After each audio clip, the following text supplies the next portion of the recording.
ఉత్తరాఖండ్లోని రుద్రప్రయాగ్లో Rishikesh Badrinath హైవేపై tempo traveller లోయలో పడి 12 మంది మృతి చెందారు.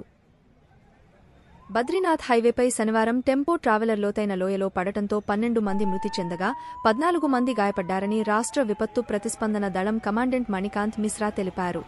క్షతగాత్రుల్లో కొందరి పరిస్థితి విషమంగా ఉన్నందున మృతుల సంఖ్య పెరిగే అవకాశం ఉందని ఎస్డీఆర్ఎఫ్ అధికారి తెలిపారు. नदी में गिरा है, जिसमें लगभग 23 व्यक्ति जो है वो होने की सूचना हमें प्राप्त हुई। सूचना मिलते ही जो है जनपद की जो पुलिस है वो पुलिस उसके साथ साथ एसडीआरएफ, डीडीआरएफ, फायर की टीम, एम्बुलेंस और सारे विभाग जो है इमीडिएटली रेस्क्यू ऑपरेशन में लगे हुए हैं। अब तक की जो सूचना है उसमें हमने लगभग 15 जो यात्री है उनको हॉस्पिटल में भेजा गया है।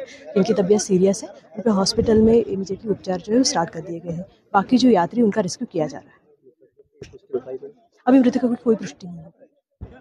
ఎస్డీఆర్ఎఫ్ పోలీసు బృందాలు సహాయక చర్యలు చేపడుతున్నట్లు ఏఎన్ఐ వార్తా సంస్థ తెలిపింది. గాయపడిన ఇద్దరిని అంబులెన్స్లో ఆస్పత్రికి తరలించారు. రుద్రప్రయాగ్ రోడ్డు ప్రమాదంలో తీవ్రంగా గాయపడిన వారిని రిషికేశ్ ఎయిమ్స్కు తరలిస్తున్నామని ఉత్తరాఖండ్ ముఖ్యమంత్రి పుష్కర్ సింగ్ ధామీ తెలిపారు.